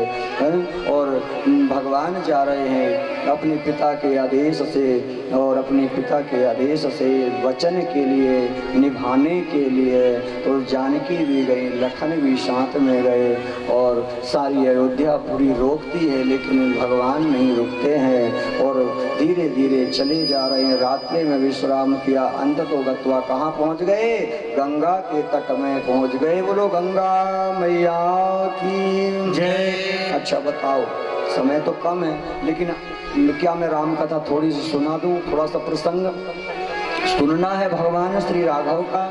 बड़ा मर्म छिपा रहता है देखिए कुछ कथाओं में, लेकिन सुन ही लीजिए थोड़े से समय में। इसके बाद फिर हम तत्पश्चात भगवान कन्हैया की कथा, हम कन्हैया जो है उनको लेकर के आएंगे और वो विराजमान होंगे, उनकी झांकी का सभी दर्शन करेंगे। तो आइए, भगवान कहाँ खड़े हैं आज देखिए, कहाँ खड़े हैं भगवान श्री राम जी लखन और जानकी के सहित। कहाँ आ गए? गंगा के तट में आ गए साहब। और ये गंगा का तट जो है कोई साधारण तट नहीं है, साक्षात कृपा दिलाने वाला है। ये ऐसा तट है, ये ऐसा तट गंगा जी का, गंगा मैया का तट है। अब भगवान के पास तो कुछ भी नहीं है, देखो वल्कल वेश धारण किए हुए हैं मेरे राघव हैं। राम जी की तो बात ही क्या है, इतने मर्यादा पुरुषोत्तम, इतने मर्यादा पुरुषोत्तम है साहब। यदि कोई बात भी करते हैं ना तो इतनी धीरे धीरे करते हैं, इतना आनंदित होकर के करते हैं जिनकी महिमा का वाणी के द्वारा वर्णन भी नहीं किया जा सकता। इतनी महिमा श्री राघव जी की है साहब, बड़ी कृपा है मेरे राघव जी की कृपा। मानो उनको देखने मात्र से सुख प्राप्त हो जाता है, आनंद प्राप्त हो जाता है। और वर्षों की प्रतीक्षा करने वाला वो केवट विराजमान था। केवट, वर्षों की प्रतीक्षा थी ये केवट की, क्योंकि एक समय यही केवट जो है भगवान के चरणों को छूना चाहता था, लेकिन छूने नहीं दिया था। आज आया है विराजमान, गंगा के तट में विराजमान है। आज जब तक मैं भगवान के चरणों को ना धो लूं तब तक मैं शांत नहीं बैठूंगा। देखो भगवान वो जानता है कि साक्षात परमात्मा आए हैं, लेकिन भगवान को प्रणाम नहीं करता है। और भगवान ने देखा कि यहाँ तो कोई नाव, उस दिन नाव भी नहीं है, केवट ने सब सारी नावों को हटा दिया, अपनी नाव खड़ी कर लिया। मैं राजा हूँ यहाँ का, भगवान से काम जो करवाना है। भगवान ने कहा, क्या कहा? बाबा तुलसी लिखते हैं कि मांगी नाव न केवट आना, कहीं तुम्हार मरम में जाना। मांगी नाव न केवट आना,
भगवान नाव की मांग करते हैं। देखो केवट से कहते हैं तुम मत आना, नाव चाहिए, केवल नाव पहुंचा दो, क्योंकि जानते हैं भगवान राघव कि उनके पास देने के लिए कुछ भी नहीं है, क्योंकि बलकल वेश को धारण किए हुए हैं, इसलिए उनको देने के लिए कुछ भी नहीं है। अरे केवट नाव पहुंचा दो, तुम मत आओ, नाव इस तरफ कर दो तो हम धीरे धीरे चले जाएंगे। और साथ में केवट भी आ गया। केवट देखता है, देख लिया कि भगवान है, सरकार है, स्वामी है, प्रणाम नहीं किया अभी तक, खड़ा है चुपचाप देख रहा है। तो भगवान ने कहा रे केवट एक काम करो, हमें उस पार जाना है और हम उस पार छोड़ दो। तो केवट कहता है भगवान आपको उस पार जाना है, लेकिन मैं आपको नाव पर नहीं बिठा लूंगा। भगवान कहते हैं क्यों, क्या बात है? भगवान मैं आपके चरणों को धोना चाहता हूँ। मैंने सुना है, कहीं किसी से सुना है मैंने, क्या क्या सुना है कि आपके चरणों में कोई जादू की छड़ी है, कि आपके चरणों में कोई जादू की छड़ी है, चरणों में कोई जादू है आपके चरणों में। इसलिए मैं, यदि आप मेरी नाव में बैठे, क्योंकि मैंने सुना था कि छुअत शिला भई नारी सुहाई, पाहन ते काठ कठिनाई, कि एक आपके चरण एक पत्थर पर लगे और वो पत्थर से नारी उत्पन्न हो गई। बोलो राघवेंद्र सरकार की, जोर से बोलो ना, बोलो वृंदावन बिहारी लाल की। आपके चरण एक पत्थर पर पड़े और पत्थर से एक नारी उत्पन्न हो गई, और यदि आपके चरण मेरी नाव में पड़े और उसमें से भी एक नारी उत्पन्न हो गई, तो पहले से घर में एक और बैठी है, वो ही नहीं संभल रही है। वृंदावन बिहारी लाल की जय। पहले से एक बैठी है और दूसरी नारी उत्पन्न हो जाएगी, तो एक तो संभल नहीं रही है, दो दो हो जाएंगी फिर तो। इसीलिए भगवान मैं चरणों को धोना चाहता हूँ। अच्छा, अरे केवट हमको तो जाना है, जल्दी से जाना है, उस पार हमको कर दो। केवट ने कहा नहीं, यदि आपको विश्वास ना हो तो मैं आपके पिताजी की सौगंध खा करके कहता हूँ। लखन को बड़ा क्रोध आया, भगवान से इस तरह की बात कर रहा है, हमारे पिताजी तक पहुँच रहा है। अरे केवट सावधान हो जा, धनुष को निकाल लिया, अभी तेरे अंदर कर देता हूँ। लेकिन ये केवट कहता है ना डर है ना भय है। अच्छा है भगवान, आपके छोटे भाई बड़े तेज हैं, लखन बहुत तेज हैं, यदि इनके हाथ से मैं मर भी जाऊं तो मुझे किसी बात का दुख नहीं होगा, क्योंकि आप जो खड़े हो ना, फिर आपको ही मेरा पूरा कर्म कांड करना पड़ेगा। अच्छा है आपकी नज़रों के सामने मेरे प्राण निकल जाएं, इससे बड़ा सौभाग्य और क्या होगा। लखन ने तुरंत उस बाण को रख लिया अंदर। भगवान कहते हैं अरे केवट तू क्यों जिद पर पड़ा है? केवट कहता है भगवान मैं जब तक आपके चरणों को न धोलूं तब तक मैं यहाँ से जाने वाला नहीं हूँ। बोला तो भगवान ने कहा एक काम कर, तो तुझे चरण धोना है तो तू चरण धो ले, चल। तो केवट चरण नहीं धोया। देखो इस प्रसंग में जो है लखन मुस्कुरा रहे हैं, माता जानकी भी मुस्कुराने लगी। लखन क्यों मुस्कुराए? लखन इसलिए मुस्कुरा रहे हैं, भगवान राम जी कहना चाहते हैं लखन याद है जब हम छोटे छोटे थे तो तू बहुत रोता था, तू बहुत रोता था, और जब मेरे पैर का तुझे अंगूठा चूसने के लिए मिल जाता था तो तू चुप हो जाता है, चुप हो जाता था, एक अंगूठा मिलता था। देख लखन आज तेरे सामने ये केवट मेरे दोनों चरणों को धोकर के लेकर के चला जाएगा, तू देखता रह जाएगा खड़े खड़े, कुछ भी नहीं कर पा रहा है। जानकी के तरफ देख कर के भगवान जब कहने लगे जानकी याद है तुम्हारे साथ मेरा विवाह हुआ और तुम्हारे पिता ने केवल मैंने एक अंगूठे को ही धोने दिया, लेकिन ये केवल दोनों चरणों को धोकर के लेकर के चला जाएगा। तुम दोनों जो है खड़े होकर के देख रहे हो। केवट से जैसे ही भगवान ने कहा कि ठीक है चरणों को धो लो, चरणों को धो लो, तो केवट नाचने लगा है, घर गया। तो लखन ने पूछा कहाँ जा रहा है? कहा भगवान कोई अच्छा कार्य करना हो, कोई मंगल कार्य करना हो तो अकेले नहीं किया जाता, साथ में पत्नी हो, बच्चे हो, पूरा परिवार। लखन ने कहा वाह वाह वाह, अभी अपनी पत्नी को लाएगा, बच्चों को लाएगा, पूरे चाचा को लाएगा, चाची को लाएगा, सबको लाएगा, पूरा परिवार आएगा, तब जा कर के ये। और गए हैं, केवट गए और एक कठौती को लेकर के आए, लकड़ी का पात्र लेकर के आए। काई का पात्र? लकड़ी का पात्र, क्योंकि वो जल सोखता है, कोई बर्तन जो है जल सोखता नहीं है, तो लकड़ी का पात्र से रख करके चरणों को धोया और भगवान से फिर प्रार्थना किया। उस कठौती के पात्र में केवट कई दिन तक रोटी बना करके खाया है, क्योंकि वो जल शौक लेता है। चरणों को धोया, कहा भगवान अब मेरी नौका में विराजमान हुई। भगवान हो गए विराजमान उस नाव में और एक चक्कर मारा उस तरफ। जैसे ही तट में पहुंचे तो फिर से घुमा लिया, फिर एक चक्कर उस तरफ का, फिर एक चक्कर इस तरफ का।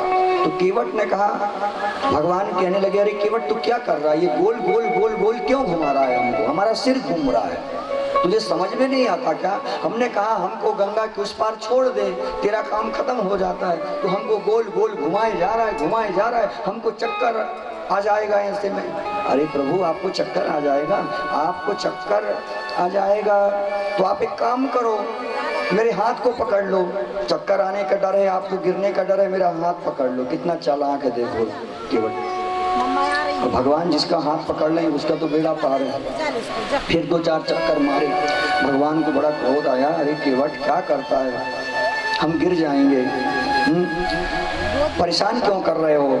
केवट ने कहा वाह वाह वाह प्रभु, जब आप 84 का चक्कर लगवाते हो, जब आप हमको 84 का चक्कर लगवाते हो तो हम तो एक बात भी नहीं बोलते, चुपचाप सहते रहते हैं। और हमने आपको गंगा तट का 2-4 चक्कर लगवाया और आपको चक्कर आने लगे प्रभु, और आपको गिरने का भय है तो मेरे सिर को पकड़ लो। और इस तरह से जो है केवट जो है आज भगवान को पार किया है और भगवान पार हुए। और वहाँ सुग्रीव इत्यादि से मित्रता, श्री हनुमान जी महाराज मिले हैं, आगे गए हैं, मित्रता हुई, सेतु बंद हुआ और सीता का हरण होते हुए जो है रावण की कैद में माता जानकी थी। रावण पहले तो श्री हनुमान जी गए हैं, सबक सिखाए, इसके बाद बड़ा घनघोर युद्ध हुआ और भगवान राघव के द्वारा जो है रावण का वध हुआ। ये श्री राम कथा बड़ी दिव्य है, बड़ी कृपा देने वाली है। तो आइए जोर से एक बार जय जयकारा लगाइए, बोलिए राघवेंद्र सरकार की जय, बोलिए वृंदावन बिहारी लाल की जय। आइए थोड़ी देर में हमारे भगवान कन्हैया जी का जन्मोत्सव, यहाँ पर बड़ी सुंदर कथा आई है। जब जब पाप बढ़ता है, बाबा तुलसी कहते हैं कि जब जब हो यह धर्म के हानि, जब जब हो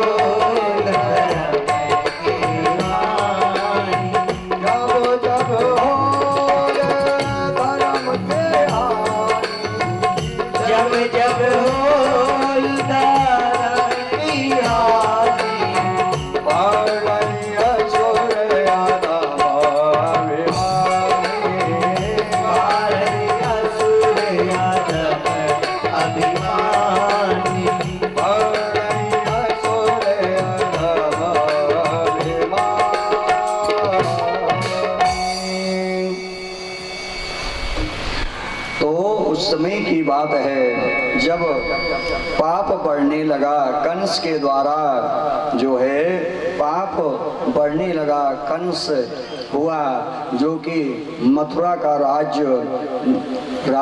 राजा था और वहाँ की नगरी का जो है मुखिया बना और सभी संतों को कोई ना यज्ञ होने दे, ना जप होने देता, ना किसी को ठीक से रहने देता। साधु संत महात्मा कोई यज्ञ करते, जप करते, तप करते तो उनको करने नहीं देता। क्यों? क्योंकि देवताओं को बल जो प्राप्त होता है, यहाँ तक कि देवताओं के ऊपर भी विजय प्राप्त कर ली। देवता त्राहिमाम त्राहिमाम त्राहिमाम करते हुए इधर उधर भागने लगे, भगवान नारायण की शरण में गए। कहने लगे भगवान तुम आपका अवतार कब होगा, आप अवतार धारण कीजिए। जब जब हो ये धर्म के हानि बाढ़ई असुर अदम अभिमानी, जब पाप बढ़ेगा तब भगवान आते हैं। और पाप कर ही रहा था तो भगवान का स्वागत करने के लिए भगवान ने कहा देवताओं चिंता ना करो, कुछ ही समय में मैं पहुंच जाऊंगा। सत्यव्रतम सत्य परम त्रिसत्यम सत्यस्य योनिम निहितम च सत्य, सत्यस्य सत्यमृत सत्यनेत्राम सत्यात्मकम त्वाम शरणम प्रपन्ना। सत्य स्वरूप है मेरे प्रभु। जहाँ सत्य होता है ना, वहीं मेरे प्रभु आकर के विराजमान हो जाते हैं। ऐसे भगवान श्री कृष्ण कन्हैया है। और भगवान जो हैं देवकी और वसुदेव, देवकी और वसुदेव का विवाह संपन्न हुआ है। आइए भगवान का हम स्वागत कर लें, भगवान श्री कन्हैया जी का। बोली बाल कृष्ण भगवान की जय।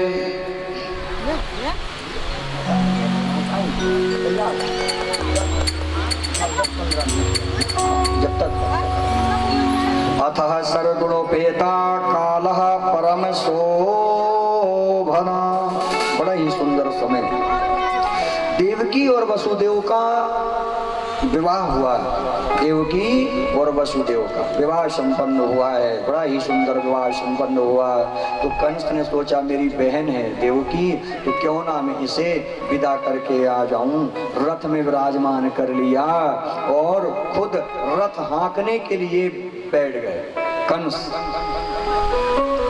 पापी तो था। उसी समय आकाश मंडल से आकाशवाणी हुई। क्या आकाशवाणी होती है? अरे कंस, जिसको तू लेकर के जा रहा है इसी की 8वीं संतान, इसी की 8वीं संतान तेरा काल बन जाएगी। जैसे ही आकाशवाणी हुई तो कंस भाग बबूला हो गया। तुरंत तलवार निकाल लिया और अपनी बहन को मारने के लिए तैयार होने लगा। समझाया, वसुदेव ने समझाया, देखो अपनी बहन को न मारो, बहुत बड़ा पाप है। तुरंत तलवार अंदर रख लिया। एक काम करो, जितनी भी संतानें होंगी वो तुम्हारे हाथ में हम ला करके दे देंगे, तुम उनको समाप्त कर देना, मार देना। और कंस मान गया। कारागृह में दोनों को बंद करवा दिया। धीरे धीरे समय बीता। एक दिन पहली संतान हुई। सेवकों ने ला करके कंस के हाथ में दिया। दया आ गई, मेरा भांजा है, दया आ गई, छोड़ने लगे। लेकिन फिर उसी समय नारद जी आए, एक गुलाब का पुष्प लेकर के आए। कहा कंस इतनी बड़ी गलती मत करो। नारद जी जानते हैं यदि ये पाप नहीं करेगा तो भगवान जल्दी आने वाले नहीं है। पाप करे तभी भगवान आएंगे। तो एक गुलाब का पुष्प लिया, 1 से 8 तक गिनवाया।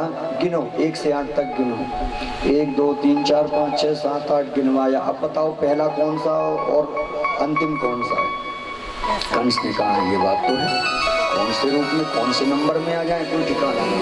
और उठाया, पहली संतान को मार दिया, दूसरी को, तीसरी, चौथी, पांचवी, छठवीं। जैसे ही सारी संतानों को समाप्त किया और भगवान का शुभ बेला, शुभ समय जब आया है, गायें रमाने लगी, कोयलें गूंजने लगी, संतों का हृदय गदगद हो गया, प्रफुल्लित हो गया। ठंडी हवाएं चलने लगी, शीतल मंद सुगंधित हवा चलने लगी। सुंदर मनमोहक लगने लगा, बड़ा सुंदर सा लगने लगा। और परम काल शोभायमान हो गया। भगवान का